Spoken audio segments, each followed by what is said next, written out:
Soy Fernando Iriarte, representante del equipo de Concomerco. El día de hoy me encuentro con el doctor Ronald Espinosa, representante del Comité de Farmacovigilancia de la FARC. Bueno, empecemos el día de hoy hablando de la importancia de la farmacovigilancia en nuestro país. Empecemos. Claro, hay que partir por una premisa, Fernando. La premisa en farmacovigilancia es que no hay medicamento seguro en el mundo.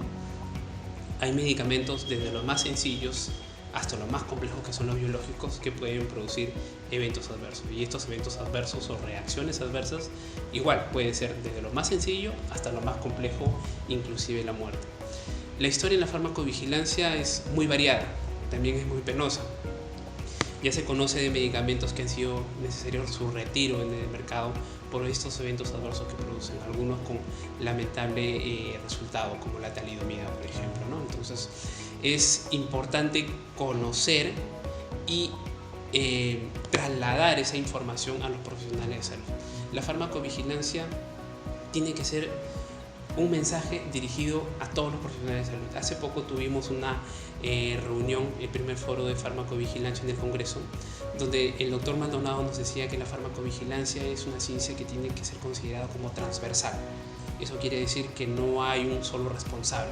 El responsable en farmacovigilancia somos todos, y va desde el gobierno hasta los mismos pacientes. Claro, y no solo abarca a veces, eso es la pugna también común, ¿no? Médicos, farmacéuticos, realmente todos estamos involucrados, el personal de administración, las enfermeras, y también ahora en Europa, la última reunión del PRAC creo que incluyeron también a los pacientes dentro de la toma de decisiones. Seguramente, el paciente es el punto céntrico junto con el médico en esa consulta médico-paciente. Si el paciente no se empodera durante ese tratamiento y pide o tiene una participación activa en esa terapia, el paciente se vuelve como un receptor de información, más no como una persona que va a poder opinar, que va a poder interactuar en ese tipo de terapia, ¿no? El paciente tiene que ser suficientemente empoderado como para decirle al médico: doctor, ¿qué me está dando? ¿Este medicamento qué me va a producir? ¿Me voy a curar o no me voy a curar? Entonces es ahí el momento donde el paciente y el médico hacen esta buena interacción, y como resultado de eso puede ser un reporte adecuado de los eventos adversos del tratamiento. Claro, todas estas reacciones adversas muchas veces se pueden evitar con una buena comunicación médico-paciente, ¿no? Seguramente. Y aquí hay errores, por ejemplo, pacientes que les recetan óvulos vaginales, ¿no? Y terminan ingiriéndolos de manera oral, ¿no? O temas también en la administración, ¿no? Y aquí como que pasamos al tema de lo que es la automedicación, ¿no? En el país, por muchos pacientes de hecho se automedican. Seguramente, esa es una práctica muy común en países de Latinoamérica, ¿no?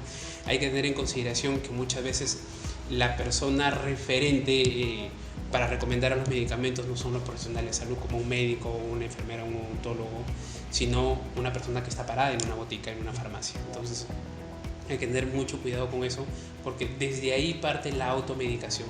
Automedicarse quiere decir que el paciente por su propia iniciativa consume algún medicamento sin tener en consideración que este medicamento puede hacerle efecto o puede serle dañino. Entonces es algo con que los profesionales de salud tenemos que luchar constantemente para tratar de enfocar al paciente para que el paciente evite esa automedicación y acuda a un profesional de salud.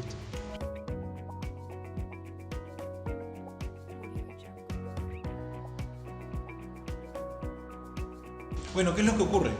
Muchas veces hay este tipo de reacciones adversas y le pasan a un paciente A, ¿no? Luego le pasan a un paciente B, le pasan a un paciente C, y así va creciendo, ¿no? Cuando realmente este tipo de reacciones adversas pueden haber sido evitadas con un correcto reporte, ¿no? Y esto es algo que mucho se olvida en Perú, ¿no? Y aquí entra en ese gran problema que es la infranotificación, ¿no? Si nos puede comentar algo de ese problema de la infranotificación. Seguramente. Lamentablemente, como lo mencionabas, la cultura de reporte de eventos adversos en Perú es mala. Es más, para tomarlo como referencia, en el foro que tuvimos en el Congreso, un representante de la DIGEMIT nos comentaba que inclusive ni siquiera nosotros como país estábamos en pañales en la cultura de reporte de eventos adversos, pero es algo que nosotros tenemos que batallar y tenemos que impulsar. La cultura de reporte de eventos adversos no solo tiene que ir dirigido a los profesionales de salud, sino a los mismos pacientes. Los profesionales de salud tienen que entender que tienen la obligación de reportar eventos adversos. Esto está normado, está en la ley. Los pacientes tienen que entender que tienen que informar a los médicos, ¿no? Y las instituciones privadas como las industrias farmacéuticas tienen que entender que la farmacovigilancia o reportar eventos adversos no es malo. Hacer farmacovigilancia y reportar un evento adverso es una conducta muy ética, muy noble, porque hace que el paciente pueda tener los medicamentos que merece y evitando riesgos innecesarios. Uno dice, uy, no, tengo 100 reportes de reacción adversa, mi producto está muy malo. Y yo digo, no, pero si esos reportes son exactamente lo que tú declaras. Seguro. En el inserto, ¿no? No hay nada, más bien lo que estás demostrando es que lo que dices es lo que es.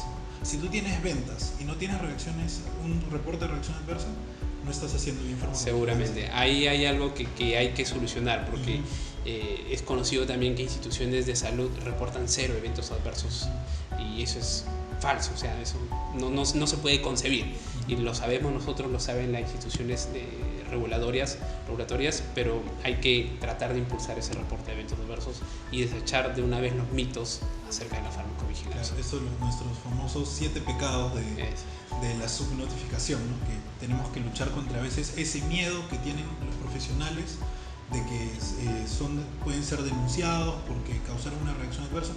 La farmacovigilancia no es punitiva, ¿no? Es para que todos podamos aprender. Seguramente. Claro. Y bueno, doctor, ¿qué es lo que opina sobre empresas así como, bueno, con Comerco, que lo que estamos tratando de lograr es hacer más conocida esta ciencia? Seguramente. De mí solo lo único que queda es felicitarlos, porque no es fácil hacer farmacovigilancia en un país como el nuestro. Y si hay una organización o una empresa como Comerco que está apoyando el tema de hacer farmacovigilancia en nuestro país, es totalmente bienvenido. Se dice que en nuestro país hay muchas iniciativas, pero lo que carecemos es de terminativas. Entonces yo creo que instituciones como Comerco no solo está haciendo iniciativas, sino que está siguiendo esas iniciativas, y ojalá que las puedan seguir haciendo. Doctor, muchas gracias por acompañarnos esta tarde. No te preocupes, con gusto. Bueno, nos entusiasma mucho el camino que viene, el camino que vamos a seguir. Gracias. Gracias. Buenas tardes.